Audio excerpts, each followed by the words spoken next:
What's the hardest part about going on a first date? Is it the activity that you pick? Is it the restaurant that you choose? Is it what you wear? What really makes us nervous about going on a first date? Well, mostly I'd probably say it's conversation. A lot of people don't actually know what type of conversation to have on first date, what questions to ask, and how to actually keep the date interesting.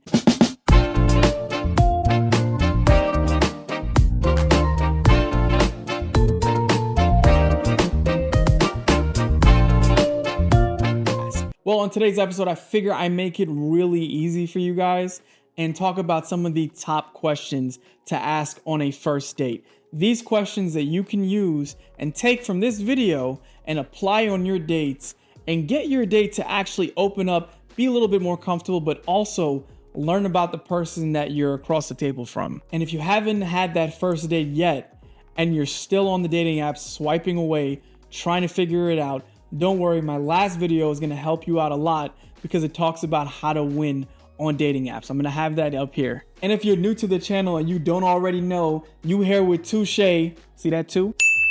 Back with another episode of Date Theory. So let's get right into it. Now, before we get into the questions, it's important to set the right tone. I want you to be genuinely curious and open. Remember, a conversation is a two-way street, so you can't expect to ask questions and not answer them yourself. So definitely be ready to share your thoughts and experiences too. I mean, this is the fun part about dating, getting to know each other. Now, I don't know about you, but I like to figure out how my date actually likes to spend her days. Whether that's the weekends or the days during the week, I want to know what you actually do. So I'll say something like, what's your favorite way to spend your weekends?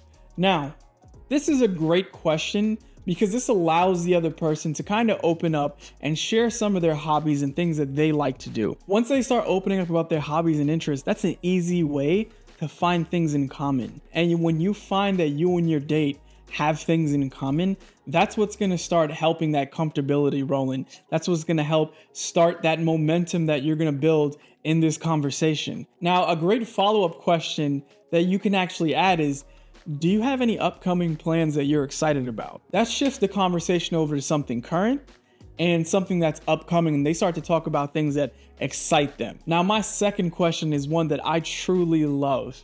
This lets me know who you really are. I love to ask, what are you passionate about? It could be work, it could be something that drives you, just something that overall excites you. Now, this is really important because this helps you understand what excites your date, what drives them, what gives them motivation for life. And a great follow-up question that you can add to that is, well, how did you get into that passion? Now, just by that, you're gonna start understanding their journey from where they came from and where they are now that got them to that passion. And that tells you the whole story. Question 3, do you enjoy your job? What's most rewarding about it? See, this is like a two-part question. Number one, I want to know the type of person that you are, if you are in a current job that you actually enjoy, or is this a job right now just to make ends meet and do what you need to do? This helps me understand where you are in your life and how you approach your days. Because if you're someone that doesn't actually enjoy your job and you're miserable at the place you work that you're mainly at throughout the week, then I know what I might be getting every day that we talk. And if you want to dive a little deeper, you can follow up and say, what's a typical day like for you? Let them walk you through their day at their work, and you could figure out what they do like and what they don't like.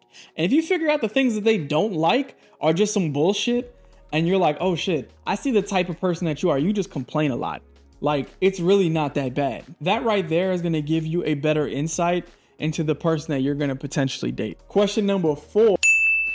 If you could travel anywhere in the world, where would you go and why? Now, I always ask this question because I'm someone who truly enjoys traveling and I want to see the world. So if you're telling me about other countries you want to go and I want to go there too, we're going to have a lot to talk about because I'm going to ask you why.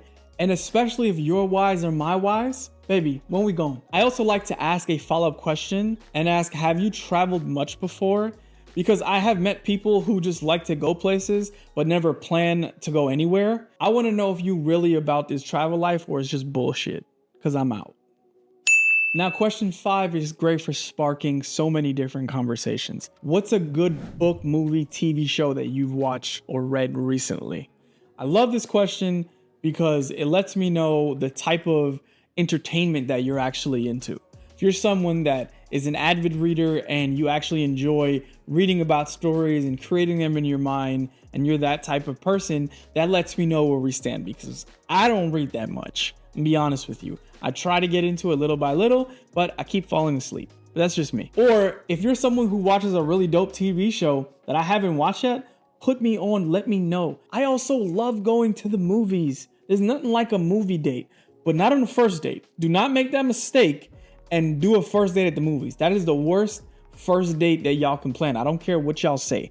There's no talking. Y'all sitting somewhere for 2 hours at least, not engaged. Don't do that. Question 6 is for my foodies out there. What's the most memorable meal you've had? That one can be really hard because you start to think about your favorite meals, and for a lot of us that could be like pizza. But I love asking this question because sometimes I get so surprised with the answers that I get, because I'll go on a date with someone who's very much traveled, very much cultured, and has been around to different restaurants, and she'll tell me something that I've never heard of. I'm like, that sounds delicious. Where do I get that? And of course, you can easily follow that up with, are you a foodie? Do you like to cook? Because listen, I love to cook. I ain't gonna lie. I've met plenty of women who I actually cook better than. So if you can't cook, I'm already kind of judging you, because I'm like, how do you even survive? Now we're starting to dive a little bit deeper into this first date. Question 7, who's the most influential person in your life? I love this question. This lets me know who you look up to and why. Most times it could be your mom. It could be a parent, it can be an aunt, who knows, a grandmother. But this is great to understand who they look up to and why they look up to them. What are the principles? What are the morals that align with this person and they look up to? Why do they want to be just like them? This really gives you insight into the way someone thinks and what they actually value. And then you can actually feel if their values align with yours. And that lets you know if you actually want to continue dating this person. Question number 8 is, what's something that you've always wanted to try, but you haven't? This not only just talks about your aspirations and your goals, but it also lets you know what's been holding them back. I love asking this question because sometimes some of the things that they say that they've always wanted to try are things I wanted to try.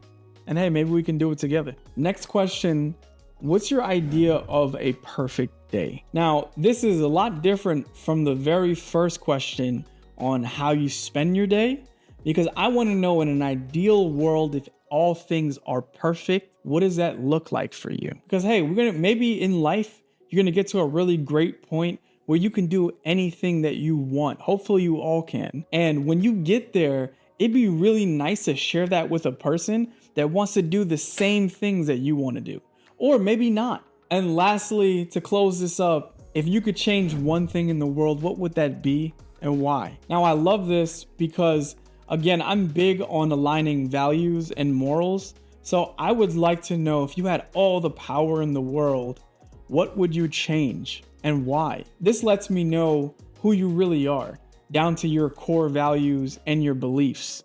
And there you have it, everyone. These are 10 questions that you can use on your first date to make it feel more genuine and get the other person to open up. Because listen, going on a first date can be very nerve-wracking for many of us. A lot of the times we don't know what to say. We don't know if we have enough to talk about. So you start to overthink and then not say anything. And then you're boring and you only have your one shot at a first impression. So hopefully this helps you out on that first date and becoming more appealing, but also understanding the person that you're actually sitting across. And if you've gained any value or liked any of these questions in this video and you plan to actually use them yourself, please like, comment, and subscribe to the channel. Definitely let me know if these questions work out for you, if you use any of them, or maybe you have questions of your own that I didn't include that have worked well for you on a first date. Drop that in the comments below. And remember, watch the last video on how to win on dating apps. That really helps set the stage